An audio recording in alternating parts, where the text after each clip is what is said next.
तो स्टार्ट करते हैं आज की कहानी हम लोग। तो हम लोगों ने क्लाइमेटोलॉजी को स्टार्ट किया है और लास्ट क्लास में हम लोग क्लाइमेटोलॉजी में एटमॉस्फेरिक प्रेशर के डिस्ट्रीब्यूशन को समझना स्टार्ट किया था। ठीक है, हम लोगों ने एटमॉस्फेरिक प्रेशर को सॉरी एटमॉस्फेरिक प्रेशर के डिस्ट्रीब्यूशन को पढ़ना स्टार्ट किया था। और एटमॉस्फेरिक प्रेशर के डिस्ट्रीब्यूशन को यानी मैंने बताया था कि वायु दाब के वितरण को दो आधारों पे समझा जा सकता है। बताया था मैंने, एक हॉरिजॉन्टली डिस्ट्रीब्यूशन क्षैतिज वितरण हॉरिजॉन्टली डिस्ट्रीब्यूशन, और एक था ऊर्ध्वाधर वितरण जिसको कहते हैं वर्टिकल डिस्ट्रीब्यूशन। और कल ये वाले डायग्राम से मैंने समझाया था। बताइए, जैसे जैसे हम हाइट पे बढ़ते जाएंगे जैसे जैसे हम हाइट पे बढ़ते जाएंगे तो जो एयर डेंसिटी है वो कम होती जाएगी। और एयर डेंसिटी कम होने के कारण जो प्रेशर लग रहा है, एटमॉस्फेरिक प्रेशर लग रहा है, वो भी कम होता जाएगा। और मैंने बताया था जो सबसे अधिक एटमॉस्फेरिक प्रेशर है वो कहाँ पे लगता है? सी लेवल पे, समुद्र सतह पर सबसे ज्यादा लगता है। और जैसे जैसे हम ऊंचाई के साथ बढ़ते जाएंगे तो एटमॉस्फेरिक प्रेशर जो होगा वो लगातार डिक्रीज होता जाएगा, कम होता जाएगा। यहाँ हम लोगों ने कल देखा था।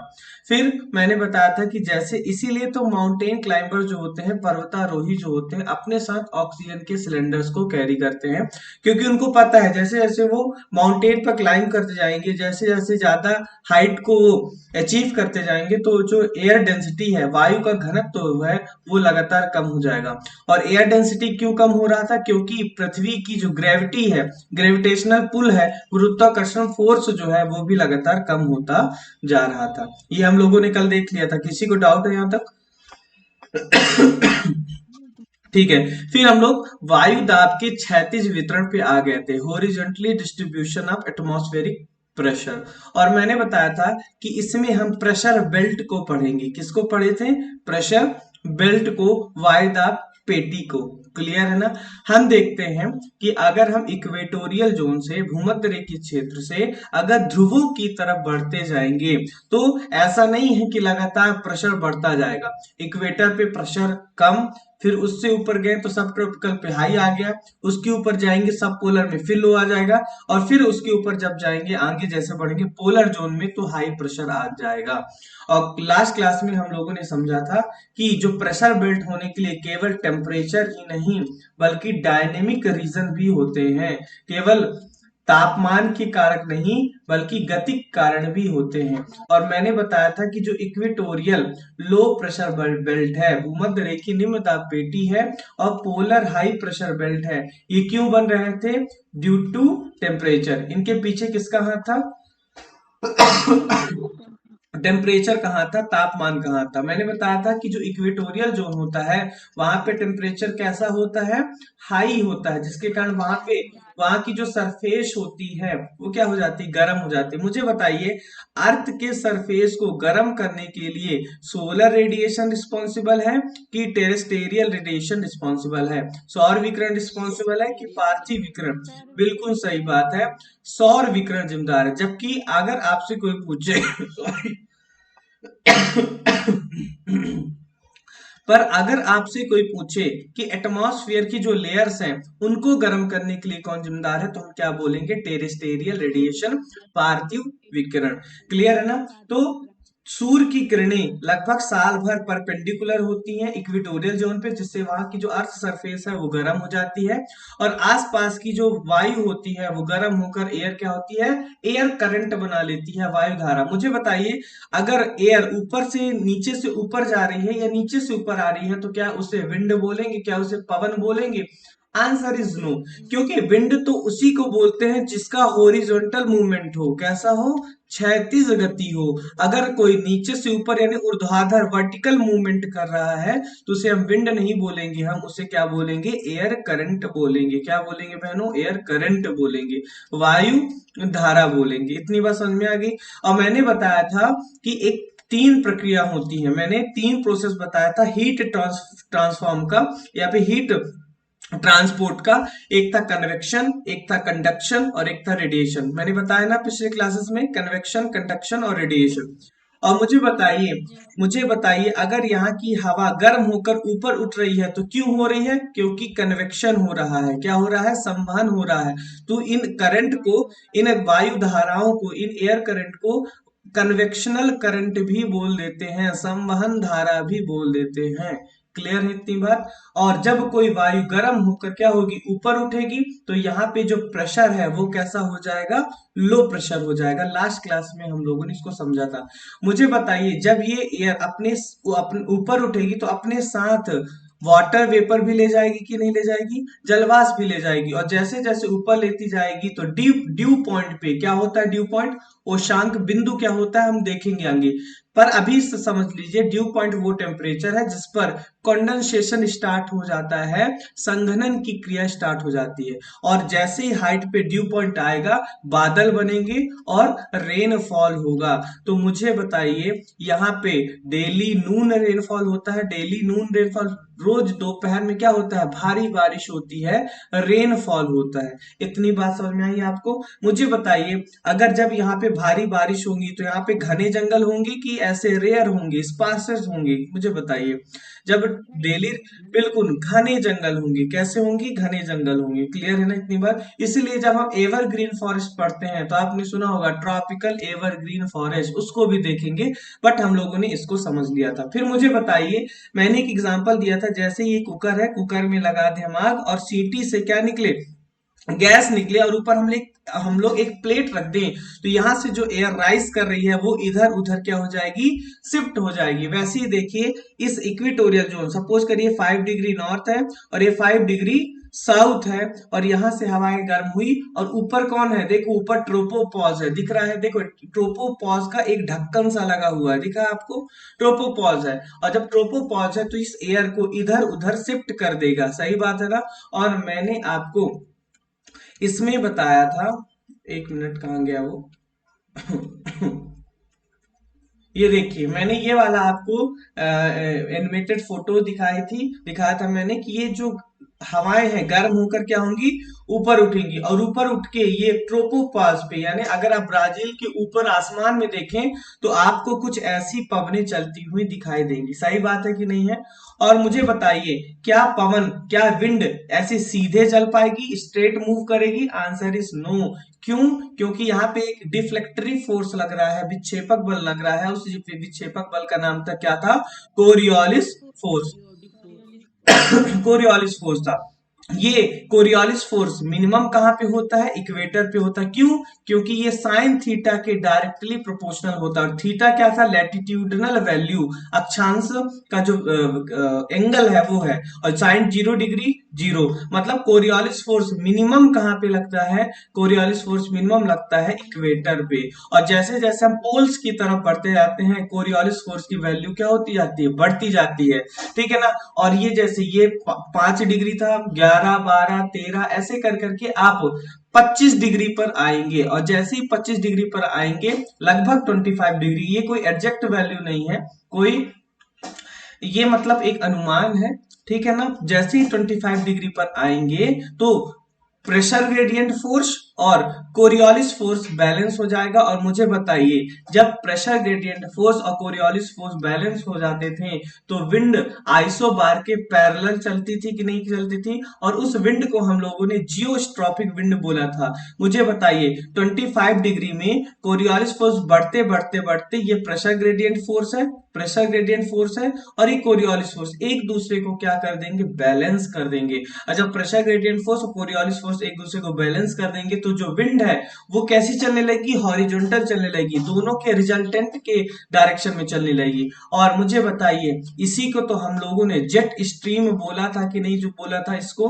और याद रखिएगा हम जेट स्ट्रीम आगे डिटेल में पढ़ेंगे, पर जेट स्ट्रीम मेनली 4 प्रकार की होती है, जिनमें से ये वाली जो है ट्रॉपिकल जेट स्ट्रीम है। कौन सी जेट स्ट्रीम है? ट्रॉपिकल जेट स्ट्रीम है। और इसकी डायरेक्शन मुझे कोई बता सकता है? देखो, वेस्ट से ईस्ट की तरफ है। कैसी है? वेस्ट से ईस्ट की तरफ है। मैंने बताया था ना कि अगर आपको किसी विंड की डायरेक्शन पता करना है तो आप क्या करेंगे? उसकी अप विंड डायरेक्शन पता करेंगे। अप विंड डायरेक्शन मतलब जहां से वो विंड चलना स्टार्ट की है, और ये वेस्ट से स्टार्ट किया। मैंने बताया अगर कोई विंड वेस्ट से स्टार्ट होती है तो उसको हम क्या बोल देते हैं? वेस्टर्लीज भी बोल देते हैं। क्या बोल देते हैं? वेस्टर्लीज भी बोल देते हैं। क्लियर है इतनी बात? और मैंने बताया था ये जो है ना, ये जो विंड है, ये जो जेट स्ट्रीम है, वो लगातार पृथ्वी के चारों तरफ क्या होती रहेगी? घूमती रहेगी। ये देखिए ट्रॉपिकल जेट स्ट्रीम है। कौन सा जेट स्ट्रीम है? Tropical jet stream. आप देखिए इसकी डायरेक्शन कहाँ है? पश्चिम से पूर्व की तरफ है, वेस्ट टू ईस्ट की तरफ है। यानी यानी ये क्या है? एक वेस्टर्ली विंड है कि नहीं है? फर्क इतना है कि ये आसमान में ट्रोपोपॉज के ऊपर चल रही है, लगभग 7.5 से 14 किलोमीटर की हाइट पर चलती है। क्लियर है ना? कितनी हाइट पर चल रही है ये ट्रॉपिकल जेट स्ट्रीम? 7.5 से 14 किलोमीटर की हाइट पर चलती है। मुझे बताइए, क्या इतनी हाइट पर फ्रिक्शन काम करेगा? कोई घर्षण काम करेगा क्या? नहीं करेगा, क्योंकि ऊपर है। तो अगर फ्रिक्शन काम नहीं कर रहा, ये जो विंड पे अगर इसको कोई रोकने वाला, पता ना फ्रिक्शन, घर्षण बल क्या क्या क्या काम करता है? ये किसी भी स्पीड को स्लो करता है। अगर ऊपर 7 से 14 किलोमीटर में फ्रिक्शन फोर्स नहीं है तो मुझे बताइए स्लो स्लो चलेंगी कि बहुत ज्यादा स्पीड चलेंगी? मुझे बताइए स्लो चलेंगी कि स्पीड चलेंगी? बहुत स्पीड चलती हैं। क्यों? क्योंकि इनको रोकने वाला घर्षण बल तो होगा नहीं उतनी ऊंचाई पे। अगर अर्थ सरफेस पे चलता तो घर्षण लगते, कहीं बिल्डिंग का फ्रिक्शन लगता, कहीं पे सड़क का फ्रिक्शन लगता, कहीं पे ओशियन का फ्रिक्शन लगता। सही बात है कि नहीं बात है? लेकिन 7.5 से 14 किलोमीटर की हाइट पर कोई फ्रिक्शन नहीं लगता। तो ये जो ट्रॉपिकल जेट स्ट्रीम है या फिर कोई भी जो जेट स्ट्रीम है वो बहुत ज्यादा क्या चलती हैं? स्पीड में चलती हैं। और अगर मैं लगभग स्पीड बताऊं तो 150 किलोमीटर पर आज से लेकर 300 किलोमीटर यानी 300 किलोमीटर प्रति घंटा की स्पीड तक ये क्या करती हैं? चलती हैं। इतनी बात आपको समझ में आई थी? ये मैंने आप लोगों को कल बताया था। मुझे बताइए, ये जो ट्रॉपिकल जेट स्ट्रीम है, ये चारों तरफ पृथ्वी के घूम रहे हैं कि नहीं घूम रहे हैं लगातार?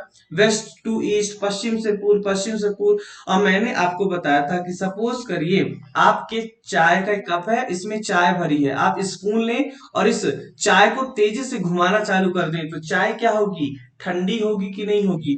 उसी तरह ये जो जेट स्ट्रीम है वो पृथ्वी के चारों तरफ लगातार घूम रही है। क्या हो रही है? पृथ्वी के चारों तरफ घूम रही है। और इस प्रोसेस में वो कुछ हीट लॉस करेगी, ठंडी होगी, और हीट लॉस करके ठंडी होगी। मैंने बताया था ना, जब कोई चीज ठंडा होता है तो उसके बीच की जो इंटरमॉलिक्यूलर स्पेस होता है, अंतर आणविक जो क्या कहते हैं स्थान होता है, वो कम होता है। और जैसे अंतर आणविक स्थान इंटरमॉलिक्यूलर स्पेस कम होगा तो वो हवा कैसी होगी? भारी होगी। और भारी होकर क्या होगी? नीचे उतरेगी। और मैंने बताया था कि 30 से 35 डिग्री नॉर्थ और यहाँ पे भी 30 से 35 डिग्री साउथ के बीच में ये नीचे उतरती है। और यहाँ पे क्या बनाता है? हाई प्रेशर बनाता है। क्या बनाता है? हाई प्रेशर बनाता है। और इस हाई प्रेशर को हम लोगों ने क्या कहा था? सब ट्रॉपिकल हाई प्रेशर बेल्ट कहा था। हम लोगों ने क्या कहा था? हाई प्रेशर बेल्ट कहा था। ठीक है ना? चलिए, और मैंने बताया था कि 30 से 35 नॉर्थ और साउथ लैटिट्यूड को हॉर्स लैटिट्यूड भी बोलते हैं। मैंने बताया था ना, क्यों? क्योंकि जब इस जोन से कोई जहाज गुजरता था तो मुझे बताइए इस जोन में हवाएं क्या हो रही? नीचे उतर रही हैं। और जब हवाएं नीचे उतरेंगी तो जहाज को आगे बढ़ने में प्रॉब्लम होगी कि नहीं होगी? उसे लगेगा कि कोई ऊपर से उसे दबा रहा है। क्या लगेगा? जहाज को, शिप को क्या लगेगा? कोई ऊपर से उसे कंप्रेस कर रहा है, दबा रहा है। और उसका वेट अपना हल्का करने के लिए वो क्या करेगा? वो कुछ घोड़ों को क्या कर देगा? जमीन पे फेंक देगा। और इस 30 से 35 नॉर्थ और साउथ लैटिट्यूड में क्या हुआ करता था? घोड़ों का बलिदान दे दिया जाता था, घोड़े गिरा दिए जाते थे। इसलिए 30 से 35 लैटिट्यूड को हम क्या बोलते हैं? हॉर्स लैटिट्यूड बोलते हैं। क्या बोलते हैं हिंदी में? हिंदी में इसे बोलते हैं अश्व अक्षांश, क्या बोलते हैं हिंदी में इसे, अश्व अक्षांश। और देखिए मैंने आपको ये डायग्राम भी दिखाया था कि ये देखिए जैसे ही ये 30 से 35 यानी इस जोन पे, ये देखो 30 से 35 ये वाला जोन है, दिख रहा है आपको ये लाल पट्टी। अगर इस एरिया में कोई जहाज यहाँ से मूव कर रहा है, सपोज करिए अगर कोई साउथ अफ्रीका से, यहाँ से नामीबिया है, नामीबिया है, तो नामीबिया से कोई जहाज कहाँ पे जा रहा है, अर्जेंटीना या ब्राजील वाले एरिया में जा रहा है, ब्राजील वाले एरिया में जा रहा है, और कोई इधर जहाज है, तो मुझे बताइए यहाँ पे हवाएं क्या होती हैं, ऊपर से नीचे उतरती हैं। और जब हवाएं ऊपर उतरेंगी तो ऐसा लगेगा कि इसको कोई डुबा रहा है, कोई धक्का दे रहा है कि तुम डूब जाओ। क्लियर है? तो इसे हल्का करने के लिए अपने घोड़े को क्या करना पड़ता था, पानी में फेंकना पड़ता था। तो इससे क्या कहते हैं, 30 से 35 को हॉर्स लैटिट्यूड कहते हैं। और मैंने बताया था कि ये 2015 के मेंस में, एमपीपीएससी के मेंस में ये क्वेश्चन आ चुका है। क्लियर है ना? इसके आगे बढ़े हम लोग, इसके आगे बढ़े, चलिए। आप लोगों को ये मैप दिख रहा होगा, इस मैप पे मुझे बताइए आपको कुछ डेजर्ट दिख रहे हैं, जैसे आपको सहारा डेजर्ट दिख रहा है, आपको सऊदी अरेबिया का रूबल खाली और एन अफूद डेजर्ट दिख रहा है, आपको ईरान का दस्ते कावे दस्ते लुट डेजर्ट दिख रहा है, आपको यहाँ पे चिहुआ मोजावे सोनोरन डेजर्ट दिख रहा है कि नहीं दिख रहा? आप देखेंगे कि जो अधिकतर ऐसे, आप यहाँ पे भी देखें, आप यहाँ पे भी देखें, आपको अफ्रीका ऑस्ट्रेलिया में ग्रेट सैंडी डेजर्ट दिख रहा है, कालाहारी डेजर्ट दिख रहा है, यहाँ पे अटाकामा पैटागोनियन डेजर्ट दिख रहा है। सही बात है कि नहीं है? अगर आप अच्छे से ऑब्जर्व कर पा रहे होंगे तो देखिए ये 30 से 35 वाला अक्षांश है कि नहीं है, साउथ लैटिट्यूड, और यहाँ पे भी ये 30 से 35 वाला नॉर्थ लैटिट्यूड है। आप अगर ध्यान से देखेंगे तो वर्ल्ड के मोस्ट ऑफ जो डेजर्ट है, अधिकतर जो रेगिस्तान है, वो 30 से 35 लैटिट्यूड के एरिया में ही है। मैं सही बोल रहा हूँ कि नहीं बोल रहा? मुझे बताइए, यहाँ से आर्कटिक सर्कल गुजरता है, तो यहाँ पे आपको क्या कोई डेजर्ट दिख रहा है? नहीं दिख रहा। ये इक्वेटर गुजर रहा है, ये देखिए आपको इक्वेटोरियल जोन पे क्या कोई डेजर्ट दिख रहा है? आंसर है नहीं दिख रहा। तो डेजर्ट केवल और केवल किस एरिया पे दिख रहे हैं? तो लगभग 30 से 35 नॉर्थ लैटिट्यूड में और 30 से 35 साउथ लैटिट्यूड में। मैं सही हूं क्या? बिल्कुल सही हूं। ये जो उसके पीछे एक रीजन भी है, क्या है? उसके पीछे एक रीजन है, एक रीजन नहीं, मेनली 3 रीजन है। कितने रीजन है? किसी भी डेजर्ट के बनने के लिए 3 रीजन होते हैं। किसी भी डेजर्ट के बनने के लिए मेनली कितने रीजन होते हैं? 3 रीजन होते हैं। आप इसको नोट डाउन भी कर सकते हैं, और जैसे जैसे हम टॉपिक में पहुंचते जाएंगे आपको ये तीनों रीजन समझ में आता जाएगा। क्लियर है ना? तो पहला रीजन है ऑफ शोर, ऑफ शोर ट्रेड विंड। क्या है? ऑफ शोर, या फिर आप सिंपल लिख लीजिए ऑफ शोर विंड। पहला रीजन क्या है? ऑफ शोर विंड है। दूसरा रीजन क्या है? कोल्ड ओशियन करंट है, ठंडी महासागरीय जलधाराएं हैं। क्या है? कोल्ड ओशियन करंट है। और तीसरा रीजन क्या है? हाई प्रेशर बेल्ट है। क्या है? हाई प्रेशर बेल्ट है। इतनी बात समझ में आ गई? आप इसको नोट डाउन कर लीजिए, जैसे जैसे टाइम आता जाएगा मैं आपको बताता जाऊंगा। अभी समझाने का टाइम है ये हाई प्रेशर बेल्ट, और कुछ टाइम बाद ऑफशोर विंड। इन 2 रीजन को मैं अभी कुछ टाइम में एक्सप्लेन कर दूंगा। कोल्ड ओशियन करंट को जब हम ओशियनोग्राफी पढ़ेंगे वहां पे अच्छी तरह से समझेंगे। क्लियर है? देखिए हाई प्रेशर बेल्ट, मुझे बताइए इस 30 से 35 डिग्री नॉर्थ और साउथ लैटिट्यूड में कैसा प्रेशर होता है? लो प्रेशर होता है कि हाई प्रेशर होता है? जल्दी मुझे बताइए। 30 से 35 हाई प्रेशर होता है, मैंने बताया था ना। सब ट्रॉपिकल हाई प्रेशर बेल्ट होता है। क्या होता है? सब ट्रॉपिकल हाई प्रेशर बेल्ट, यानी उपोष्ण उच्च वायुदा पेटी है। क्या है? उपोष्ण उच्च वायुदा पेटी है। मुझे बताइए आप, अगर कोई वायु नीचे उतर रही है तो नो डाउट वहां पे प्रेशर कैसा होगा? वहां पे प्रेशर होगा, वहां पे प्रेशर होगा ज्यादा। क्लियर है ना? चलिए एक चीज समझना है हमें, आप लोगों ने कभी कभी नहीं, आप लोगों ने तो स्कूल टाइम में, ऐसा कोई है जो फरारी से जाता था? नहीं होगा कोई, ठीक है ना? या फिर बीएमडब्ल्यू से जाता था? बबलू से तो नहीं जाता ना, बीएमडब्ल्यू से कोई नहीं जाता था। बीएमडब्ल्यू से जाइएगा बाद में जब आपका सिलेक्शन हो जाएगा। आप बाइसिकल में कभी हवा भरे हैं? वो पंप आता था, ठीक है ना, हवा भरे हैं। चलिए मुझे बताइए, जब हम पंप को नीचे सप्रेस करते थे, दबाते थे, तो मुझे बताइए उस पंप की बॉडी क्या हो जाती थी? गरम। उस पंप की बॉडी क्या हो जाती थी? गरम हो जाती थी कि नहीं हो जाती थी? यस। क्यों हो जाती थी वो गरम?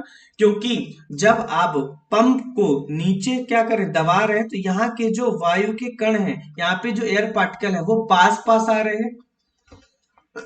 क्या हो रहे हैं?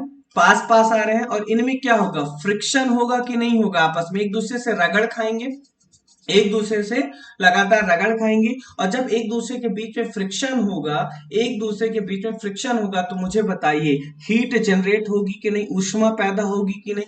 यानी एक बात समझ में आ गई। उसी तरह आप इस चीज को भी समझ सकते हैं। देखिए ये एक पंप है, ये पंप क्या कर रहा है? हवा को नीचे दबा रहा है। दिख रहा है ना आपको इस जोन पे हवा को? तो मुझे बताइए हवा का कलर कैसा दिख रहा है आपको? रेड।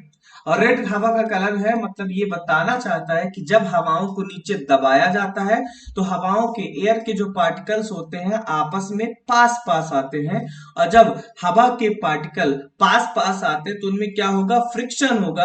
और फ्रिक्शन के दौरान हीट जनरेट होगी, ऊष्मा पैदा होगी, मतलब क्या होगी? गर्मी। मुझे बताइए, कहने का मतलब जो मेरा है कि अगर कोई हवा नीचे उतर रही है, तो वो ठंडी होगी कि गर्म होगी, वार्म होगी कि कोल्ड होगी, कूल होगी? मुझे बताइए।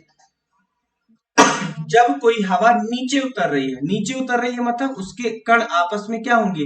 पास पास होंगे। और जब एयर के पार्टिकल पास पास होंगे, तो उनमें घर्षण होगा, कण रगड़ खाएंगे, गर्मी उत्पन्न होगी, हीट उत्पन्न होगी। मतलब अगर कोई प्रेशर किसी रीजन पे उतर रही है, मतलब वहां पे जो वो होगा, टेम्परेचर होगा, वो क्या होगा? हाई होगा। इतनी बात समझ में आ गई। इसी के अपोजिट मुझे बताइए, जब एयर ऊपर उठती है, तो मुझे बताइए क्या होगा? जब हवा ऊपर उठती है, तो लगातार ठंडी होती है कि नहीं होती? लगातार ठंडी होती है कि नहीं होती? यानी आपको इतना समझना है कि जब कोई हवा नीचे उतरती है, तो वो गर्म होती है। जब कोई हवा नीचे उतरती है, तो वो होती है गर्म। और जब कोई हवा ऊपर उठती है, तो वो कैसी होती है? कूल होती है, कोल्ड होती है। इसीलिए तो संघनन स्टार्ट हुआ था। इसीलिए तो संघनन संघनन कंडेंसेशन स्टार्ट हुआ था। और मैंने एक और चीज बताया था, नॉर्मल टेम्परेचर लैप्स रेट भी कुछ ऐसा ही था कि नहीं था, कि जैसे जैसे हम हाइट पे जाएंगे, एटमॉस्फेयर का जो टेम्परेचर है 6.5 डिग्री सेल्सियस पर किलोमीटर की रेट से क्या होता जाएगा? लगातार घटता जाएगा। और मैंने उल्लू उड़ाकर भी आपको समझाया था। सही बात है कि नहीं है? और ये जो प्रक्रिया है ना, इसको बोलते हैं एडियाबेटिक। क्या बोलते हैं इस प्रक्रिया को, इस प्रोसेस को? एडियाबेटिक। आपने 11th में सुना होगा रुद्धोष्म प्रक्रिया। मुझे बताइए, आपने फिजिक्स में 11th में सुना होगा रुद्धोष्म प्रक्रिया, एडियाबेटिक प्रोसेस। तो ये जो प्रक्रिया है ना, कि जिससे हवा हवा या एयर को जब दबाया जाए, कंप्रेस किया जाए, तो वो हवा क्या होगी? गर्म होगी। और जब वो हवा ऊपर उठती है, तो हवा क्या? ठंडी होगी। इस प्रक्रिया को क्या कहते हैं? एडियाबेटिक प्रोसेस या रुद्धोष्म प्रक्रिया बोलते हैं। इसको आप साइंस के पॉइंट ऑफ व्यू से पढ़ लीजिएगा, मैंने हिंट दे दिया है। इसको आप अच्छे से फिजिक्स के पॉइंट ऑफ व्यू से, साइंस के पॉइंट ऑफ व्यू से पढ़ लीजिएगा। बस मुझे इतना समझाना है कि जब कोई एयर नीचे उतरेगी, तो पहला तो वो हाई प्रेशर बनाएगी, और दूसरा वो हवा कैसी होगी? वार्म होगी। कैसी होगी? वार्म होगी। मुझे बताइए 30 से 35 डिग्री लेटीट्यूड बट पर। ठंडी होगी ना भैया नीचे उतरने पे। नहीं, नीचे उतरने पर गर्म होगी, इतने देर से यही तो समझा रहा हूँ। नहीं गर्म होगी। हवा नीचे उतरेगी तो गर्म होगी ना, क्यों? क्योंकि जब नीचे उतरेगी तो दाब ज्यादा होगा, और हाई प्रेशर पे क्या होगा? उसके जो पार्टिकल्स होंगे आपस में टकराएंगे, फ्रिक्शन होगा, और हीट ऊष्मा जनरेट होगी, जिसके कारण जब हवा उतरती है तो गर्म होती है। कहाँ थे राजन अभी तक तुम? पंप, मैंने साइकिल वाला भी एग्जांपल दिया। आप क्या होगा, आपके पास एक पंप है, पंप से आप क्या कर रहे हैं? साइकिल में हवा भर रहे हैं। तो जैसे ही आप पंप को दबाते हैं, तो आप छुइएगा उसकी बॉडी को, वो गर्म होती है। मतलब क्या होता है? आप हवा को दबा रहे हैं नीचे, और दबा के इस पाइप के थ्रू आप टायर में, ट्यूब में भर रहे हैं, तो हवा नीचे उतार रहे हैं, आप दबा रहे हैं हवा को, तो हवा कैसी होगी? बट गर्म फेरल होगी। सेल में तो हाँ। बट फेरल सेल में तो गर्म हाँ, हवा जो है ऊपर उठती है, ठंडी हवा मैं नीचे आती है। मैं बता रहा हूँ, देखो गर्म हवा, जो हवा होगी वो गर्म होकर ऊपर उठेगी, मैं ये बता रहा हूँ। हवा गर्म होकर ऊपर उठेगी, लेकिन जब हवा कोई नीचे बैठेगी तो गर्म होगी। समझ रहे हो? हवा गर्म होकर ऊपर इसलिए उठ गई थी क्योंकि इसके बीच में जो इंटरमॉलिक्यूलर स्पेस था वो बढ़ गया था। स्पंज देखा आप लोगों ने कभी? स्पंज, स्पंज में क्या होता है, उसमें बीच बीच में क्या होता है, गैप होता है। क्या होता है उसके बीच बीच में? जगह होती, खाली जगह होती, इसलिए वो हल्का होता है। तो जब हवाएं गर्म होती हैं, आप इस एनिमेशन से समझिए, ये देखिए यहाँ नीचे आग लगी हुई है, और आग लगी हुई है तो ये जो बर्तन है, ये जो पॉट है, वो क्या होगा, पहले गर्म होगा। अब यहाँ जैसी हवाई गर्म होगा तो यहाँ पास की हवाएं भी क्या होंगी, यहाँ पास की हवाएं भी गर्म होंगी। और जब हवाएं गर्म होंगी तो इनके बीच बीच का जो स्पेस है वो बढ़ेगा कि नहीं बढ़ेगा? क्यों? क्योंकि जो पार्टिकल है एनर्जी लेके दूर दूर जाएंगे, एनर्जी लेके दूर दूर जाएंगे, और जब दूर दूर जाएंगे तो बीच में जो अंतर आणविक स्थान है, इंटरमॉलिक्यूलर स्पेस है, वो बढ़ेगा। और इंटरमॉलिक्यूलर स्पेस बढ़ने से हवाएं हल्की होंगी, हवाएं हल्की होकर ऊपर उठेंगी। क्लियर है ना? ये क्या है, ये कन्वेक्शन है, संवहन है। हवाओं का गर्म होकर ऊपर उठना संवहन है। और यहाँ पे हवाएं जानबूझकर नहीं उतर रही, आप इनको जबरदस्ती उतार रहे हो। हवा आप इनको जबरदस्ती उतार रहे हो। जैसे ये देखो, ये पिस्टन चल रहा है, पिस्टन चल रहा है, इसमें देखो ये क्या कर रहा है, ये लगातार हवाओं को क्या कर रहा है, नीचे बैठा रहा है। तो जबरदस्ती बैठा रहा है कि नहीं बैठा रहा? और जब जबरदस्ती बैठाएगा, जैसे आप एक पंप लेते हो और पंप से हवा नीचे प्रेस करते हो, तो पंप क्या हो जाता है, गर्म हो जाता है। तो ये प्रक्रिया जो है एडियाबेटिक है, ये प्रक्रिया कन्वेक्शन है। दोनों को इंटरलिंक नहीं करना है। क्लियर है ना? दोनों को इंटरलिंक नहीं करना। किसी को डाउट है अभी और? यानी जब हवाओं को नीचे दबाया जाएगा, बैठाया जाएगा, तो क्या होगा, गर्मी पैदा होगी। क्या होगी? जैसे आप पंप देखे होंगे, पंप को आप दबाएंगे। अलग है ना, मतलब पूरा। हाँ, ये हीट ट्रांसपोर्ट का मेथड है। और इसमें क्या होता है, आप हीट ट्रांसपोर्ट नहीं करते हो, बिना हीट लिए और बिना हीट दिए टेम्परेचर में चेंज ला रहे हो। बिना, ये बताओ इस दोनों में कंपैरिजन करके बता दो ना। ठीक है, देखो कन्वेक्शन में क्या होता है, आप एक्सटर्नल सोर्स देते हो, बाहर से एनर्जी देते हो नहीं? देखो, ये देखो नीचे आग जल रही है, जल रही कि नहीं?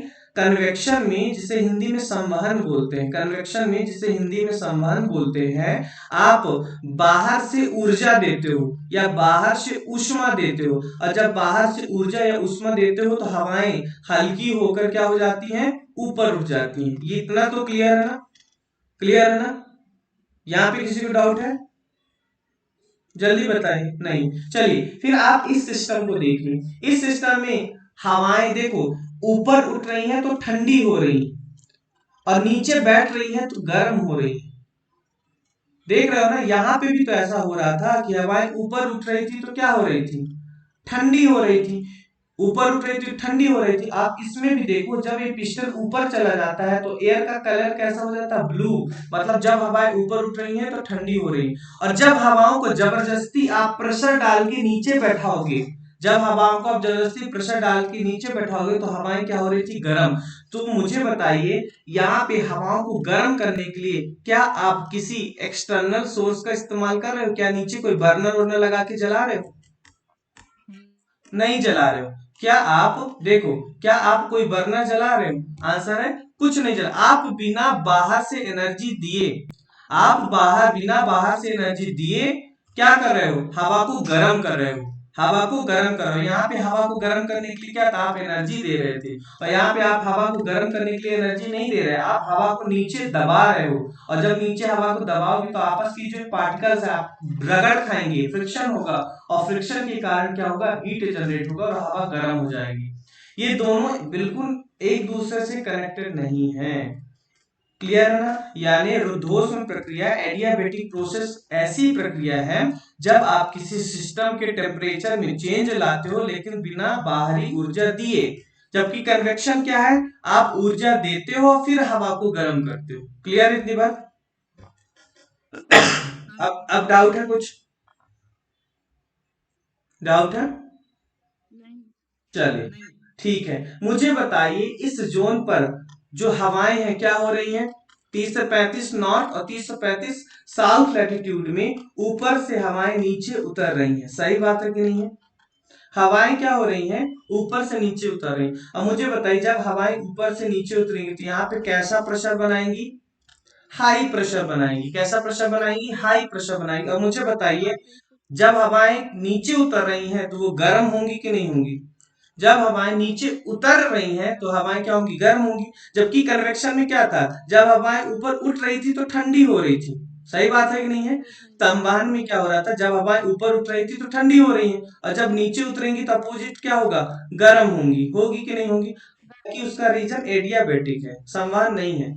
क्लियर है? गर्म हवाओं का ऊपर उठना संवहन है, जबकि ठंडी हवाओं का नीचे उतर के गर्म हो जाना ये किसके कारण हो रहा है? रुद्धोष्म प्रक्रिया के कारण, एडियाबेटिक प्रोसेस के कारण हो रहा है। आप समझ में आया क्या? हवाओं का गर्म होकर ऊपर उठना ये क्या है? कन्वेक्शन है, संवहन है। क्या है? कन्वेक्शन है। और जबकि ऊपर से हवाओं का, ठंडी हवाओं का नीचे उतर के गर्म हो जाना ये एडियाबेटिक प्रोसेस है। कौन सा प्रोसेस है? एडियाबेटिक प्रोसेस है। करुणेश, राधा, आप समझ में आ गया? जी सर। ठीक है ना? चलो, मतलब यहाँ पे क्या हो रही है? प्रेशर, वायु नीचे उतर रही है, तो एक तो पॉइंट ये हो जाएगा कि हाई प्रेशर बनाएगी। और दूसरा पॉइंट क्या है कि यहाँ पे गर्मी ज्यादा बढ़ाएंगी कि नहीं बढ़ाएंगी? थोड़ा बहुत। क्यों? क्योंकि गर्म हवाएं उतरेंगी तो नीचे गर्मी बढ़ाएंगी। और जब गर्मी बढ़ाएंगी तो मुझे बताइए, तीन रीजन में से दो रीजन आपको समझ में आ गया। मैंने तीन रीजन बताया था डेजर्ट बनने के लिए। पहला रीजन था हाई प्रेशर बेल्ट होना चाहिए, हाई प्रेशर। उच्च दाब पेटी होनी चाहिए। दूसरा मैंने बताया था कि ओशियन करंट होना चाहिए, कोल्ड ओशियन करंट। और तीसरा मैंने क्या बताया था कि एडियाबेटिक वार्मिंग होना चाहिए, हवाएं नीचे उतरना चाहिए। इतनी बात समझ में आ गई? चलिए आगे बढ़ते हैं। मुझे बताइए कि एडियाबेटिक। इक्विटोरियल प्रेशर पर कैसा, इक्विटोरियल जोन पर 5 डिग्री नॉर्थ से लेकर 5 डिग्री साउथ के बीच में कैसा प्रेशर हुआ करता था? लो प्रेशर हुआ करता था। जबकि 30 से 35 डिग्री पे कैसा प्रेशर हुआ करता था? हाई प्रेशर हुआ करता था, जिसको हम लोग क्या बोले थे? सब ट्रॉपिकल हाई प्रेशर बेल्ट। जिसको हम लोगों ने क्या बोला था? सब tropical north lake. High pressure belt. इतनी बात समझ में आ गई? क्या बोला था हम लोगों ने? सब ट्रॉपिकल हाई प्रेशर बेल्ट। मुझे बताइए, विंड विंड कहां से चलेगी? High pressure to low pressure चलेगी। तो यहां से विंड चलना था ऐसे, हाई प्रेशर से कहां चलना था? Low pressure. यहाँ पे भी हाई प्रेशर से कहां चलना था? Low pressure. सही बात है नहीं? लेकिन क्या ये विंड सीधे जा पाएगी? आंसर इज नो, सीधे नहीं जा पाएंगे। क्यों?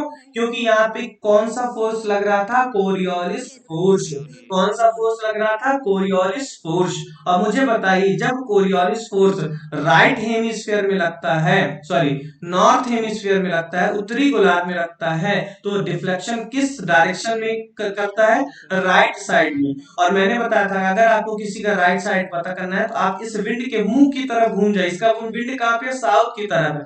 आप इधर मुंह करके घूम जाइए तो आपको पता चल जाएगा इसका राइट ये है। क्या है? इसका राइट ये है। इतनी बात समझ में आ गई बात आप लोगों को? यस। यानी कुछ ऐसी विंड चलेंगी। सही बात है कि नहीं है? कुछ ऐसी विंड चलेंगी। ये देखो, कुछ ऐसी विंड चलेंगी, कुछ ऐसी। और इन विंड को हम लोगों ने क्या कहा था? ये है एक प्रकार की ट्रेड विंड। क्या बताया था मैंने? Trade wind. और इनकी डायरेक्शन क्या है? इनकी डायरेक्शन देखिए नॉर्थ ईस्ट है। देखिए कहां से आ रही है? ये नॉर्थ है, नॉर्थ लेक। ये ईस्ट है, तो ये नॉर्थ ईस्ट विंड है। नॉर्थ ईस्ट ट्रेड विंड है। क्या है?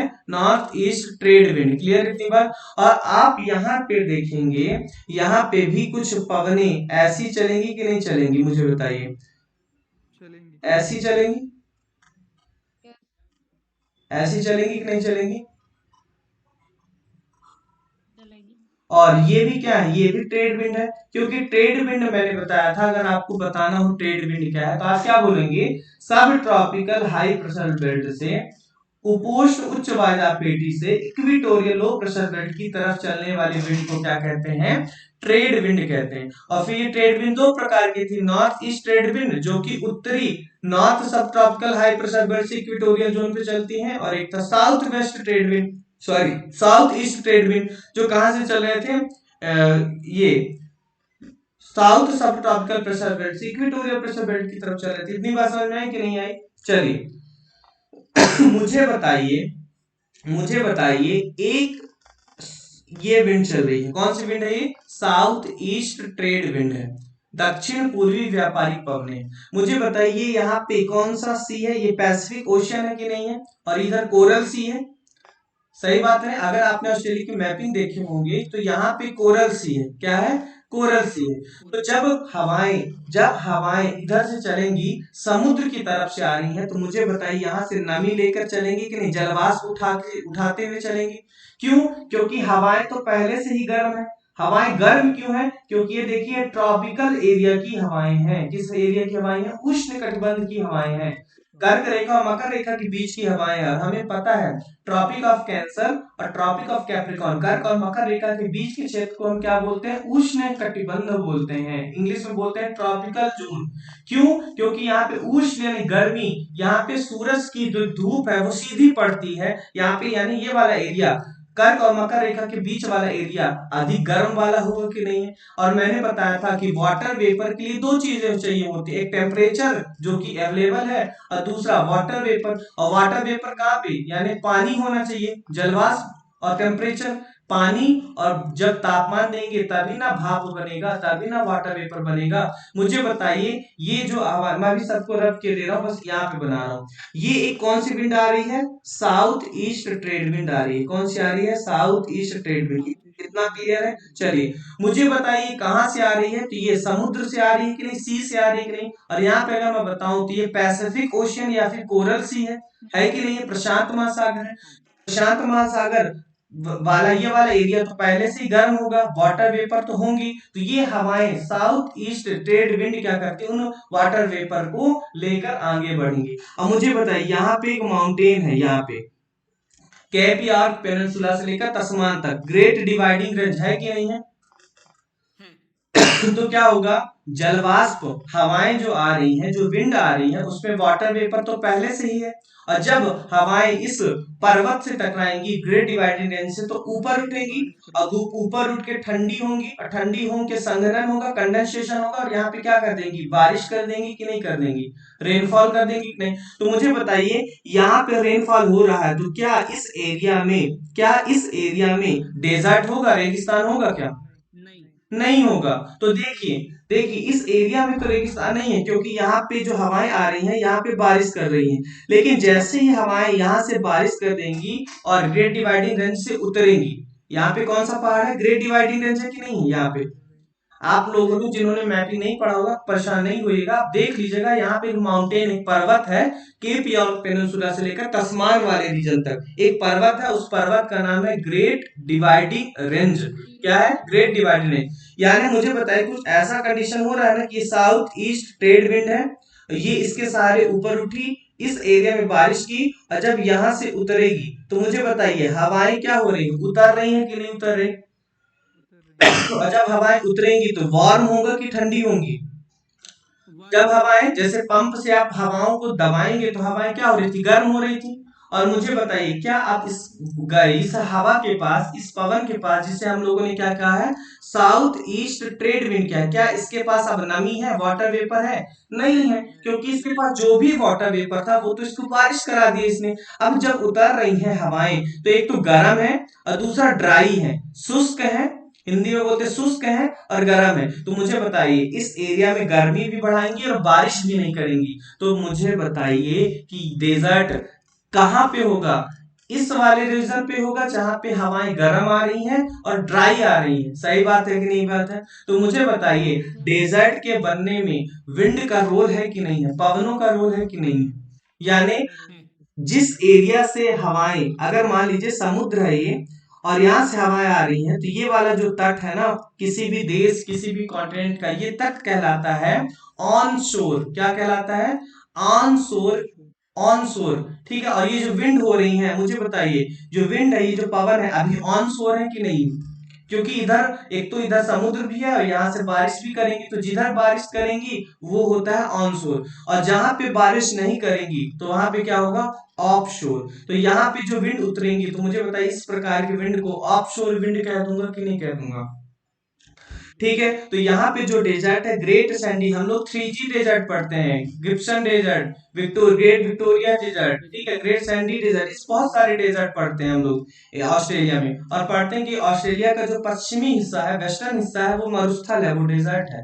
अब समझ में आया कि पूर्व में, ईस्ट में क्यों डेजर्ट नहीं है और वेस्ट में क्यों डेजर्ट है? इतनी बात समझ में आ गई आप लोगों को? चलिए अब आप यहाँ पे देखिए, यहाँ पे कालाहारी डेजर्ट है और कालाहारी डेजर्ट है, नामीब डेजर्ट है, बोत्सवाना है, ये साउथ अफ्रीका, ये नामीबिया है। यहाँ पे भी कुछ ऐसा होगा कि नहीं होगा? ये कौन सी विंड है? साउथ ईस्ट विंड है।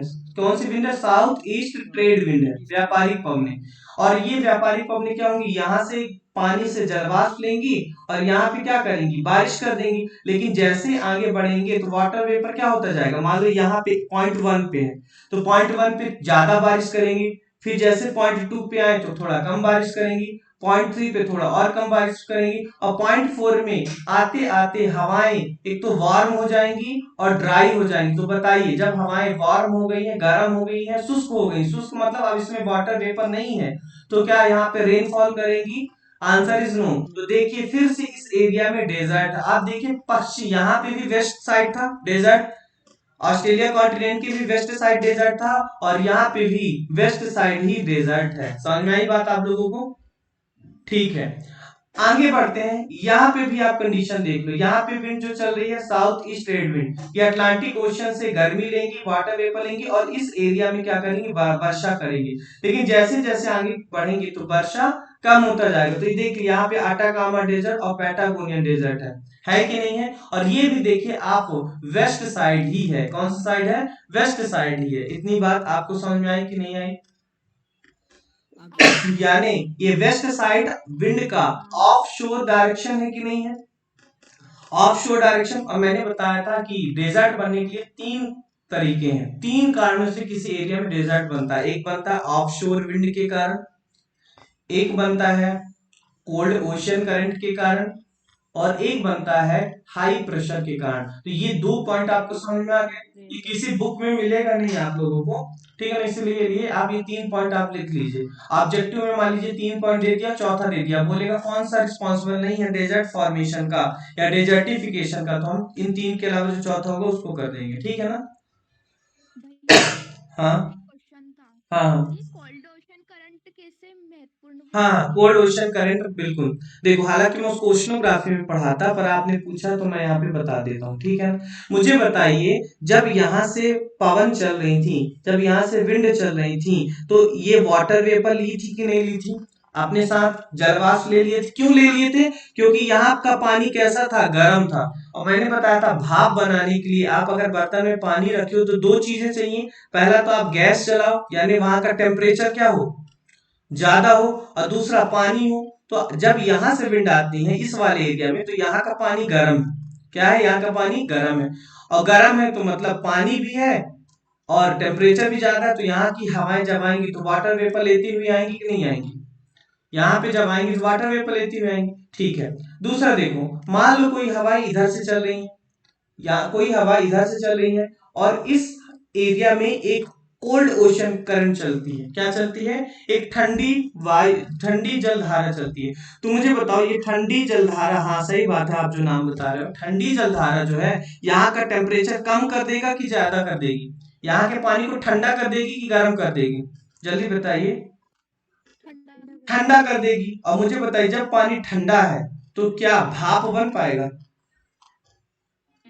नहीं बन पाएगा। तो जो इधर से मान लीजिए कोई विंड आ रही है, तो यहां से जब विंड आएगी तो मुझे बताइए, क्या वो अपने साथ वाटर, आवाज लैग कर रही है?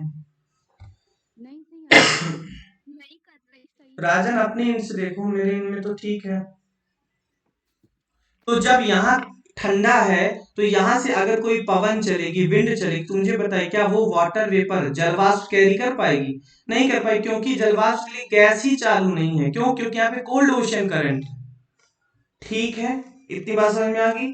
और भी बताएंगे, पूरा इस एरिया में बताएंगे कि पूरा इस एरिया में क्यों चलती है ओशियन करंट, ओशियन करंट के इन्वायरमेंट और बायोस्फीयर पे इम्पैक्ट क्या है, फ्लोरा और फौना पे क्या इम्पैक्ट है, वो ओशनोग्राफी में पढ़ेंगे। बट अभी इतना समझ में आ गया जिन्होंने पूछा था? ठीक है, यानी यानी हम लोग कहां तक आ गए हैं? ये वाला जोन कौन सा है? 5 डिग्री से नॉर्थ, 5 डिग्री साउथ से इक्विटोरियल लो प्रेशर बेल्ट था। क्या था? इक्विटोरियल लो प्रेशर बेल्ट था। फिर ये 30 से 35 हॉर्स लैटिट्यूड में कैसा प्रेशर हुआ करता था? हाई प्रेशर हुआ करता था। कैसा प्रेशर हुआ करता था? हाई प्रेशर हुआ करता था। यानी हम 1, 2 और 3 प्रेशर बेल्ट पढ़ लिए कि नहीं पढ़ लिए? और मुझे बताइए यहाँ पे जो विंड चल रही थी ऐसे, ये कौन सी विंड थी? यहाँ पे जो पवन चल रही थी ये कौन सी विंड थी? ट्रेड विंड, नॉर्थ ईस्ट और साउथ ईस्ट ट्रेड विंड। और मुझे बताइए जब ये 5 डिग्री वाले 5 डिग्री नॉर्थ और 5 डिग्री साउथ की बाउंड्री पे आएंगी तो यहाँ पे टेम्परेचर कैसा है? बहुत ज्यादा है। और जब टेम्परेचर बहुत ज्यादा तो यहाँ गर्म होकर क्या हो जाएगी? ऊपर उठ जाएगी। तो मुझे बताइए क्या इक्वेटर वाले जोन पर भूमध्य रेखा पर क्षैतिज पवन चलेंगी यानी विंड चलेंगी क्या? क्योंकि हवाएं इक्वेटर के पास आने से पहले ही गर्म होकर राइज अप हो जाती हैं, एयर करंट बन जाती हैं। तो मुझे बताइए ये वाला जो जोन है वो शांत होगा, तो शांत को बोलते हैं डोल्ड्रम। क्या बोलते हैं? डोल्ड्रम। इतनी बात क्लियर है? तो अगर आपसे पूछेगा डोल्ड्रम कहाँ है, तो 5 डिग्री नॉर्थ से लेकर 5 डिग्री साउथ का जो इक्वेटोरियल लो प्रेशर बेल्ट है उसी को हम क्या बोल देते हैं? डोल्ड्रम। एक और चीज मुझे बताना है, अब यहाँ पे ध्यान से समझिए। ये कौन सा है? इक्वेटर। क्या है यहाँ पे? इक्वेटर, या फिर इसको इक्वेटोरियल लो प्रेशर बेल्ट मान लीजिए। क्लियर है ना? मुझे बताइए ये कौन सी विंड है? नॉर्थ ईस्ट ट्रेड विंड है कि नहीं है? उत्तर पूर्वी व्यापारिक पवने हैं कि नहीं है? नॉर्थ ईस्ट ट्रेड विंड है कि नहीं है? मुझे बताइए ये ट्रेड विंड यहाँ पे क्यों आ रही है? ये जो पवने यहाँ पे ही क्यों आ रही है? क्योंकि लो प्रेशर है। यानी इस जोन पे आके हवाएं क्या हो रही है? एक दूसरे से टकरा रही हैं कि नहीं टकरा रही? हालांकि टकराती नहीं है क्योंकि आने से पहले ही क्या होती है? ऊपर उठ जाती है। टकरा पाती तो नहीं है पर टकराने की कोशिश तो करती है कि नहीं करती? टकराने की कोशिश करती हैं। यानी इस क्षेत्र में जहां पे लो प्रेशर है वहां पे कन्वर्जेशन होगा कि नहीं होगा? कन्वर्जेशन, कन्वर्ज करेंगी दो वायु, एक दूसरे से टकराएंगी। हिंदी में बोलते हैं अभिसरित होंगी कि नहीं होंगी? अभिसरित होंगी। यानी मुझे बताइए इक्वेटोरियल लो प्रेशर बेल्ट में नॉर्थ ईस्ट ट्रेड विंड और साउथ ईस्ट ट्रेड विंड आपस में टकरा रही हैं, यानी एक दूसरे से अभिसरित हो रही हैं। इसीलिए इस जोन में एक बहुत इंपॉर्टेंट टर्मिनोलॉजी मैं बोल रहा हूं, इंटर ट्रॉपिकल कन्वर्जेंस जोन। क्या बोल रहा हूं मैं? आप मेरे साथ बोले दो बार, inter tropical convergence zone. Inter tropical convergence zone, ठीक है। हिंदी में बोलते हैं अंतर उष्ण कटिबंधीय अभिसरण क्षेत्र। अंतर उष्ण कटिबंध अभिसरण क्षेत्र ये बोलते हैं ना हिंदी में। ITCZ को इंटर ट्रॉपिकल कन्वर्जेंस जोन, अंतर उष्ण कटिबंध अभिसरण क्षेत्र। क्लियर है ना? यहाँ पे क्यों बोल रहे हैं? क्योंकि यहाँ पे लो प्रेशर है। क्यों बोल रहे हैं? और लो प्रेशर देखो एक एक वर्ड को मैं इससे तोड़ के बता रहा हूं। ITCZ को, ITCZ, आई यानी है इंटर, क्या है? इंटर। और टी यानी क्या है? ट्रॉपिकल, यानी ट्रॉपिकल के बीच में। सही बात है ना? क्योंकि ट्रॉपिकल, ट्रॉपिक किस एरिया को बोलते हैं? कर्क रेखा और मकर रेखा के बीच में। अब मुझे बताइए ये जो कन्वर्जेंस जोन है वो कर्क रेखा और मकर रेखा के बीच में है, यानी इंटर ट्रॉपिकल है। कहां पे है? Inter tropical. Sorry. C for convergence, अभिसरण। हिंदी में क्या बोलते हैं इसको? अभिसरण। मुझे बताइए इस क्षेत्र पे, इस जोन पे नॉर्थ ईस्ट ट्रेड विंड और साउथ ईस्ट ट्रेड विंड टकरा कर कन्वर्ज करके ऊपर उठ रही है कि नहीं उठ रही है? और जोन यानी क्या होता है? क्षेत्र। क्लियर है ना? जोन यानी होता है क्षेत्र। इतनी बात समझ में आ गई? मुझे बताइए यहाँ पे ITCZ क्यों बना है? क्योंकि यहाँ पे लो प्रेशर था। यहाँ पे लो प्रेशर था भैया, जहां लो प्रेशर होगा वहीं वहीं पे तो आसपास की हवाएं आएंगी और टकराएंगी, और जहां पे हवाएं टकराएंगी उसे क्या बोलते हैं हम? ITCZ। समझ पा रहे हो? मुझे बताइए यहाँ पे ITCZ था। क्यों था यहाँ पे ITCZ? क्योंकि यहाँ पे नॉर्थ ईस्ट ट्रेड विंड और साउथ ईस्ट ट्रेड विंड आपस में क्या हो रही है? कन्वर्ज हो रही है, टकरा रही है। सही बात है कि नहीं है? इसीलिए तो जिस जोन पे, जिस एरिया पे, जिस क्षेत्र पे टकराहट होगी उसी को तो हम लोगों ने ITCZ बोला। और मुझे बताइए यहाँ पे टकराहट क्यों हो रहा था? क्योंकि यहाँ पे लो प्रेशर था। इसीलिए तो आसपास की ऊपर नीचे की हवा इधर आ रही थी, क्योंकि विंड हाई प्रेशर से लो प्रेशर की तरफ चलती है। मुझे बताइए यहाँ पे लो प्रेशर क्यों है? क्योंकि यहाँ पे टेम्परेचर ज्यादा है, सही बात है कि नहीं? इसीलिए तो हवा गर्म होकर ऊपर उठ गई थी और यहाँ पे लो प्रेशर बन गया था। मुझे बताइए यहाँ पे टेम्परेचर ज्यादा क्यों है? क्योंकि यहाँ पे सूरज, सन देवता जो सूरज देव है, यहाँ पे क्या करते हैं? यहाँ पे सूर्य देव क्या होते हैं? यहाँ पे सूर्य देव, जल्दी बताइए, लगभग साल भर चमकते रहते हैं कि सही बात? जो सूर्य देव है यहाँ पे परपेंडिकुलर होते हैं, लंबवत होते हैं, जिसके कारण यहाँ पे सूर्य की किरणें जो होती हैं वो कैसी पड़ती हैं? सीधी पड़ती हैं। और जब सूर्य की किरणें सीधी पड़ेंगी तो यहाँ पे गर्मी ज्यादा होगी, और जब गर्मी ज्यादा होगी तो हवाएं गर्म होकर ऊपर उठेंगी, और जब हवाएं गर्म होकर ऊपर उठेंगी तो नीचे लो प्रेशर बन जाएगा, और जब नीचे लो प्रेशर बन जाएगा तो आसपास की हाई प्रेशर की जो हवाएं हैं कहाँ पे आएंगी? लो प्रेशर जोन पे आएंगी और आके टकरा के फिर ऊपर उठ जाएंगी। और सही बात है ना, जो जो टकराता है वो तो ऊपर ही उठ जाता है कि नहीं उठता? जो भी टकराएगा वो ऊपर उठ जाएगा। तो ये भी हवाएं टकरा के कन्वर्ज करके ऊपर उठ जाती हैं, यानी ये क्षेत्र कैसा है? आईटीसीजेड है। मुझे बताइए, सूर्य अगर मैं बताऊं तो साल में 2 बार ही तो यहाँ पे सीधा चमकता है। सूर्य जो होता है, हमें पता है कि कर्क रेखा और मकर रेखा के बीच में घूमता रहता है। ये कर्क रेखा है, ट्रॉपिक ऑफ कैंसर, ये मकर रेखा है, ट्रॉपिक ऑफ कैप्रिकॉर्न। इसी एरिया में तो सूर्य चमकता रहता है। सही बात है। आपने 21 जून का नाम सुना होगा, सुना है? और आप 21 जून को बोलते हैं कि सूर्य मकर रेखा के ऊपर एकदम परपेंडिकुलर रहता है, और उस दिन हमारे यहाँ सबसे बड़ा दिन होता है, सुना है ना? तो मुझे बताइए, जब यस 21 जून को सूर्य पे आ जाएगा तो मुझे बताइए लो प्रेशर कहाँ पे बन जाएगा?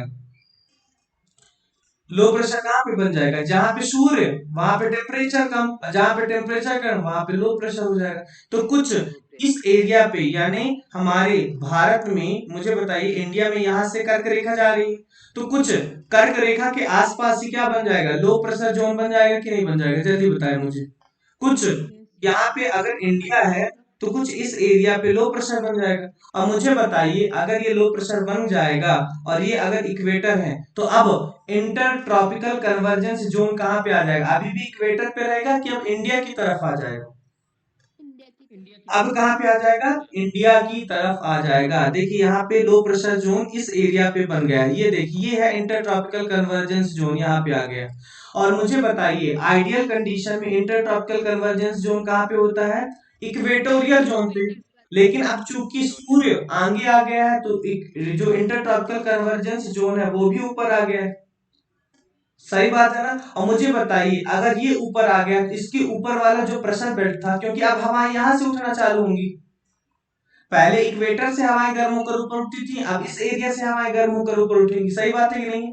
और जब गर्म होकर ऊपर उठेंगी तो आगे बढ़ेंगी, तो जो 25 डिग्री सेल्सियस पर जेट स्ट्रीम बन रही थी, या फिर जो 30 से 35 पे हाई प्रेशर बन रहा था, तो वो थोड़ा आगे चला जाएगा कि नहीं चला जाएगा? वो भी थोड़ा आगे चला जाएगा। यानी लगभग अगर पहले 30 से 35 पे हवाएं उतर रही थी, लेकिन अब आईटीसीजे चूंकि आगे चला गया है तो ये हाई प्रेशर भी 40 से 45 पे आ जाएगा कि नहीं आ जाएगा? आ जाएगा कि नहीं? और फिर हाई प्रेशर से हवाएं कैसी चलती है? लो प्रेशर की तरफ, तो हवाएं कुछ ऐसा चलने लगेंगी। सही बात है कि नहीं है? पहले थोड़ा नीचे था तो नीचे चल रहे थे, लेकिन अब आईटीसीजे ऊपर चला गया है। जैसे देखो मैं एक समझा रहा हूँ, ये देखो एक छाता है ऐसा, ये देखो यहां से हवाएं ऊपर उठ रही थी तो यहाँ पे लो प्रेशर बना रही थी, और यहाँ पे आईटीसीजेड हुआ करता था। और लो प्रेशर क्यों था? क्योंकि सूर्य यहाँ पे चमक रहा था। और फिर हवाएं यहाँ पे उतर रही थी 30 से 35 पे, तो यहाँ पे हाई प्रेशर बना रही थी। सही बात है कि नहीं? मुझे बताइए, अगर आईटीसीजेड आगे खिसक जाएगा, ये छाता आगे खिसक गया, तो ये अपने साथ जो अगल बगल की स्पोक होते हैं उनको भी तो आगे लेकर जाएगा। अब अब अगर आईटीसीजे 23 या 23 से 30 डिग्री सेल्सियस के बीच में बन रही है, तो अब जो 30 से 35 पर हाई प्रेशर बन रहा था वो 40 से 45 के बीच में बनेगा, और 40 से 45 से फिर ट्रेड विंड चलेगी। सही बात है कि नहीं है? ये देखो ट्रेड विंड चल रही है। ऐसे ही पहले 30 से 35 यहाँ पे बन रहा था तो ये भी थोड़ा ऊपर आ जाएगा, क्योंकि आईटीसीजे ऊपर खिसक गया। अब लो प्रेशर जो साउथ हेमिस्फीयर का इस एरिया में बन रहा था, पहले इस पीली वाली पट्टी पे हाई प्रेशर बन रहा था, अब ये वाले पे एरिया पे हाई प्रेशर बनेगा, और हाई प्रेशर से हवाएं कहाँ जाएंगी? लो प्रेशर की तरफ जाएंगी। सही बात है कि नहीं है? मुझे बताइए, ऐसी कुछ हवाएं चलेंगी कि नहीं चलेंगी, क्योंकि पहले भी ऐसी हवाएं चल रही थी। लेकिन क्या यहाँ पे इनको संतृप्ति मिल जाएगी, क्योंकि ये किसकी तरफ अट्रैक्ट हो रही थी, लो प्रेशर की तरफ। लेकिन अब लो प्रेशर तो आगे चला गया, तो मुझे बताइए अब ये विंड भी आगे बढ़ेंगी कि नहीं बढ़ेंगी, ये विंड भी आगे बढ़ेगी। यानी कुछ ऐसा है, ये वाला अब आईटीसीजेड यहाँ पे आ गया है। जो पहले इक्वेटर पे आईटीसीजेड हुआ करता था 0 डिग्री के आसपास, वो अब 23.5 डिग्री के आसपास आ गया है, 23.5 से 30 डिग्री के आसपास आ गया है। यानी अब यहाँ पे कैसा प्रेशर है, लो प्रेशर। यहाँ से यहाँ पे कैसा प्रेशर हो गया, अब लो प्रेशर हो गया। और यहाँ पे कैसा प्रेशर हो गया, 40 से 45 पे हाई प्रेशर हो गया।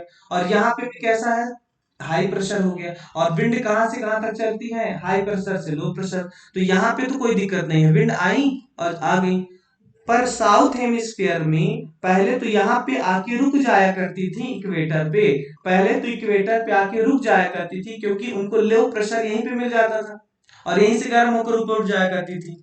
मुझे बताइए, मुझे बताइए अब क्या यहाँ पे वो रुकेंगी, क्योंकि अब यहाँ पे उनको संतृप्ति तो नहीं मिल रही, वो आगे बढ़ेंगी। और मुझे बताइए जैसे ही ये हवाएं आगे बढ़ी तो ये किस हेमिस्फीयर में इंटर कर गई, नॉर्थ में कि साउथ में, जल्दी बताइए। नॉर्थ में। नॉर्थ हेमिस्फीयर में। और मुझे बताइए नॉर्थ हेमिस्फीयर में कोरियोलिस फोर्स किस डायरेक्शन पे लगेगा, नॉर्थ हेमिस्फीयर में उत्तरी गोलार्ध में राइट तरफ आएगा। तो जो अभी हवाएं ऐसी चल रही थी, जैसे ही ये इक्वेटर को पास करके उत्तर ध्रुव उत्तरी गोलार्ध में नदर हेमिस्फीयर में, तो इनके झटका लगेगा इधर का। सही बात है कि नहीं है, क्योंकि अब इनको तरफ, अब इन पे जो राइट तरफ बल लगेगा। राइट किधर है, ये इधर है, इधर ही होगा ना राइट। हाँ। अब मुझे बताइए अब इनकी डायरेक्शन क्या है। पहले तो इनकी डायरेक्शन क्या हुआ करती थी, ये हो गया ईस्ट और ये हो गया साउथ, तो साउथ ईस्ट। अब इनकी डायरेक्शन बताइए क्या है मुझे, ये हो गया वेस्ट और ये हो गया साउथ, साउथ वेस्ट हो गया। अब मुझे बताइए यहाँ पे हिंद महासागर है कि नहीं है, ये भारत की तरफ आ रही कि नहीं आ रही, देखो आप ये भारत की तरफ आ रही कि नहीं आ रही। और जब भारत की तरफ आएंगी तो मुझे बताइए अरब सागर से, और अरब सागर से नमी लेंगी, वाटर वेपर लेंगी और जाके हिमालय से टकराएंगी सीधे, या फिर वेस्टर्न घाट यहाँ पे माउंटेन है उससे टकराएंगी और भारत में क्या करेंगी, बारिश करेंगी। समझ में आई बात, भारत में क्या करेंगी, बारिश करेंगी। तो इन्हीं विंड को हम क्या बोल देते हैं, मानसून। क्या बोल देते हैं इन्हीं विंड को, मानसून बोल देते हैं। सही बात है। मानसून किस टाइप की विंड है, तो बोलिए south west, south west trade wind है। कैसी विंड है, साउथ वेस्ट ट्रेड विंड है। तो मानसून क्या है, मानसून भी एक प्रकार की विंड है, पवन है। कैसी विंड है, साउथ वेस्ट ट्रेड विंड है। कैसी विंड है, साउथ वेस्ट ट्रेड विंड है। कुछ समझ में आया क्या, कुछ समझ में आया। यस। क्या हाँ। है कि इस टॉपिक को